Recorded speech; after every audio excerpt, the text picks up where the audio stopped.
Bonsoir et bonjour la famille. Si vous pouvez le constater, j'étais malade, vous pourrez voir par mes lèvres. Voilà pourquoi je n'apparaissais plus. Mais là, je suis convalescent et Dieu a mis sa main, je me sens mieux. Bon, le thème de ce soir, c'est si nous sommes ses disciples, pourquoi tous ces débats? Vous allez vous dire, mais Jean, je sais pas, Pierre et Paul en faisaient, non? C'est la fin qui justifie les moyens. Quand ils en faisaient, quelle était leur conclusion?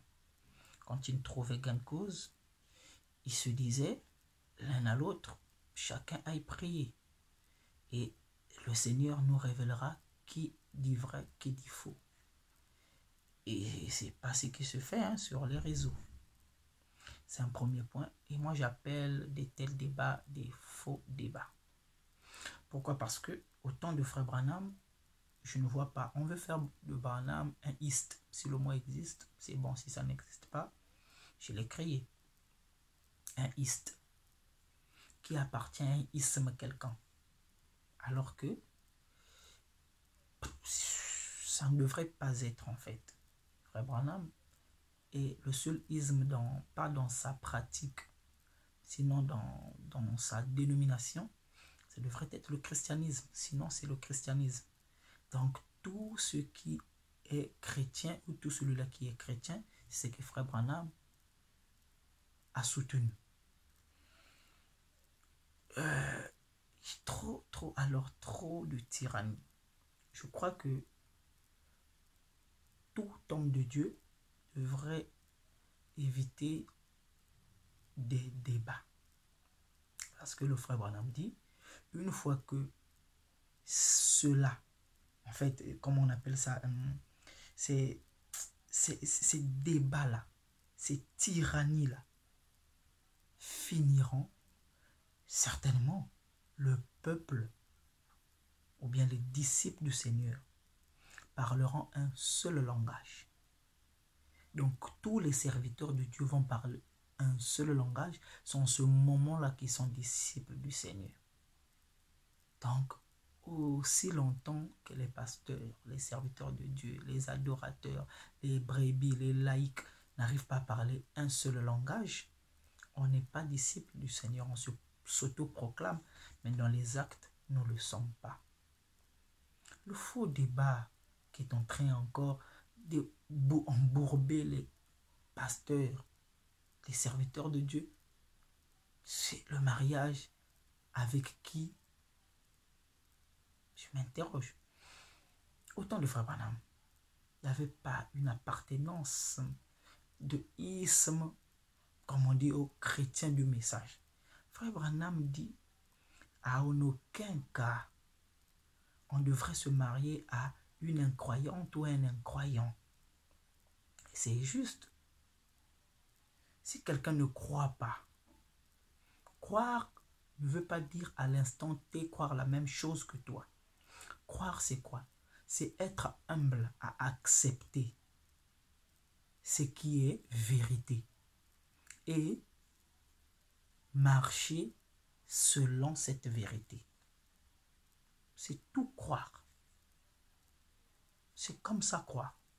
Maintenant, quand j'ai une sœur, quelqu'un que j'aime bien, que je vais prendre en mariage, je le teste.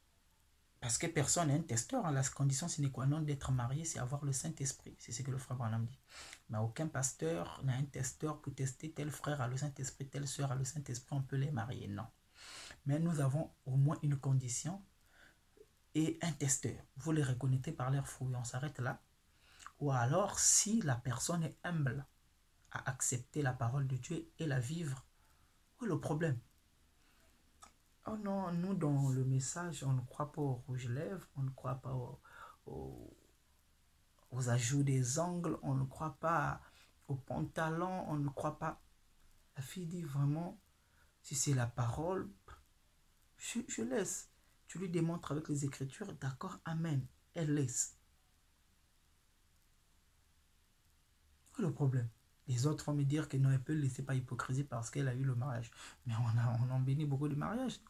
Les gens qui laissent leurs actes par hypocrisie pour le mariage, mais à la fin, c'est des dégâts et des divorces. Donc là n'est pas le problème. Appliquons la parole. N'aidons pas Dieu.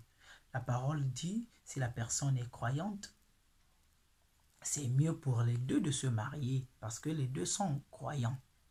On s'arrête d'abord là. Maintenant, ce qui concerne la vie du croyant, la condition sine qua non, c'est qu'ils aient le Saint-Esprit. Comme on ne sait pas qui a le Saint-Esprit, on a seulement des addendas, des choses qui vont dans ce sens-là ou qui peuvent nous révéler que cette personne en a. La première des choses, c'est l'humilité face à la parole. L'humilité face à la parole. Même si cela empiète ses intérêts, la personne est humble, accepte et pratique et vit. Cela règle la question et on avance. Du temps de Frère Branham, tout ceci était dit, mais sans dire de quel isme ou bien de quelle religion. On avait simplement, on n'a pas dit dénomination, on n'a pas dit, je ne sais pas. Quand le Frère Branham parlait de la dénomination, il parlait dans la dénomination, dans la pratique même. Pas d'une église quelconque, mais de la pratique. Ce qu'ils font, vous connaissez, hein? La dénomination, comment est-ce qu'elle vit? Je vais m'épargner de citer ça. Donc, c'est cette dénomination, mais pas une personne, pas une église, ni une personne morale, ni une personne physique que Frère Branham a indexée. Mais c'est la pratique. Et on en trouve aussi dans le message. Donc, si même dans le message aussi, quelqu'un se comporte comme ça, cette personne-là, quoi qu'il soit dans le message, on ne peut pas se marier. Ce n'est pas seulement chez les catholiques ou chez je sais pas moi, les pentecôtistes, c'est partout. Tu te maries avec un croyant du message qui couche avec les femmes dehors. Et cette personne mérite d'être mariée. Quand le pasteur fait ses investigations-là, s'il retrouve que le frère intel a beaucoup de copines dehors, va-t-il accepter de marier sa fille à un tel frère? Non. Pourquoi? Parce que ce frère-là lui-même est une dénomination. C'est dans ce sens-là. On ne va pas créer une dénomination, non, parce que vous n'êtes pas dans le message. Et donc, mais le message, ce n'est qu'un filet, mon frère. Ce n'est qu'un filet. Quand on ramasse, il y a des frétins, il y a beaucoup de choses. Et on jette d'autres. Il y en a aussi dans le message. Donc, ce n'est pas le message dans, je ne sais pas, dans le sens d'une religion, non. Et le mot message est apparu après même son ampleur, après le frère Branham. Sinon, si c'était le cas, Frère Branham, qui l'a marié? Un frère du message ou un pasteur du message? Qui l'a baptisé? Un frère ou un pasteur du message? Si vous en connaissez, donnez-moi la citation, je viendrai me répondre ici. Je ne pense pas. Donc, croyant, c'est croyant, celui qui est humble, qui accepte la parole de Dieu et la vie. Ça n'a rien à voir avec être dans quel isme ou dans quel groupe, dans quelle appartenance. Ce n'est pas ça le problème. Je ne veux pas trop tirer en longueur. Soyons des imitateurs de Branham. Comme lui était imitateur de Christ. Parce que c'est notre Paul.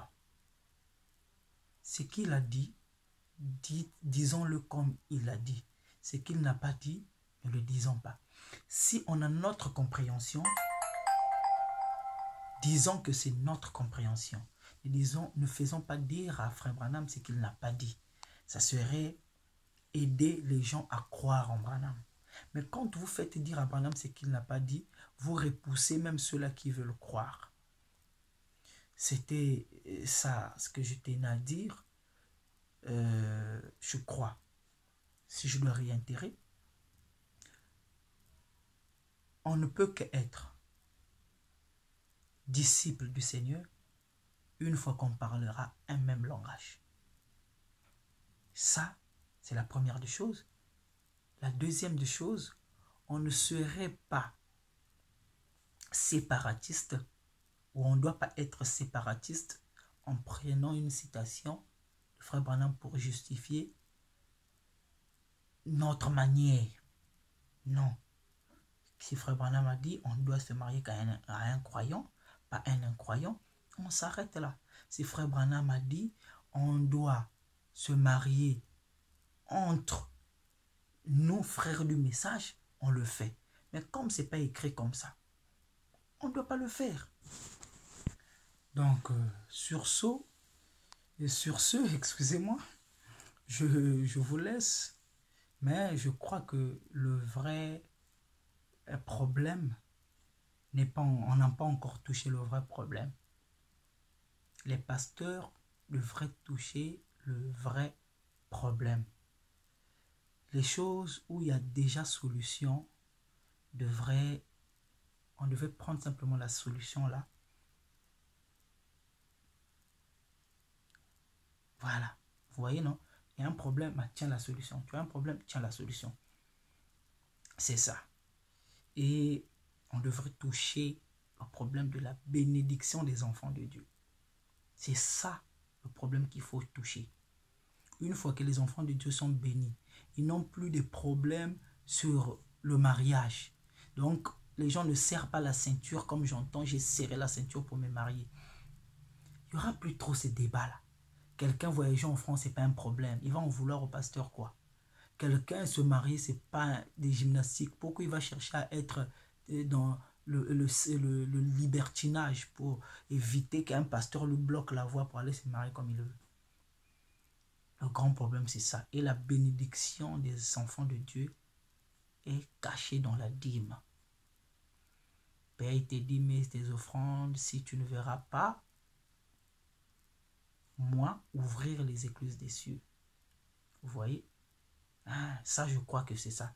Les gens vont encore dire non, toi tu dis seulement, tu parles seulement des choses. Quand j'ai parlé ma récente vidéo, je disais que c'est ce que le pasteur Barouti a dit. En fait, pour moi, je disais que c'est pas scripturaire, excusez-moi, c'était sa pensée. Et il viendra, certainement, si c'est un vrai serviteur de Dieu, viendra nous faire comprendre les tréfonds de sa pensée, où il va revenir sur sa parole, ça veut dire se repentir de ça. Vous avez vu, il est revenu sur sa parole. Les gens m'ont écrit, non, il n'a pas tort, il n'a pas faussé. Moi, je dis, je ne fais pas le débat sur on devrait se marier avec un blanc ou un noir. Je ne suis pas là-bas, c'est pas ça mon débat. Mon débat était sur corriger. Les gens m'ont écrit, mais vous avez vu, non? Le pasteur a dit que c'était un lapsus. On va prendre ça comme ça, un lapsus. Vous voyez? Dérangement ou erreur de langage. Et il a dit, c'est pas ce qu'il devrait dire. Il n'a jamais vu Branham, il ne peut pas corriger Branham, c'est un grand prophète. C'est ça. Donc, ce que je dis, aujourd'hui, tu vas voir, c'est vain, il fait son bruit. Mais, quand je dis quelque chose, je viens avec des faits et je suis pragmatique. Ça, c'est ce qui fait le bien de mon côté ou même ma force. Donc, le vrai problème, c'est ça, la bénédiction des enfants de Dieu. C'est la dîme. Que les serviteurs de Dieu nous prêchent ou viennent sur les médias nous dire comment on paye la dîme, pourquoi payer la dîme, qu'est-ce qu'eux doivent faire de la dîme et la dîme de l'année. Ça sera un vrai partage.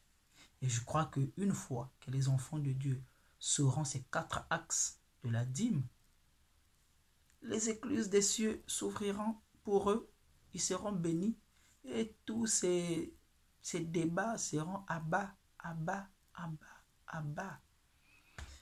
Donc, merci. C'est une conclusion, mais qui ouvre une autre brèche. Donc, à nous revoir sur les prochaines vidéos. Je parlerai certainement sur qui devrait recevoir la dîme, quel est ce lévite qui est censé recevoir la dîme, et qu'est-ce que le lévite doit faire avec la dîme, comment le lévite devait utiliser cette dîme.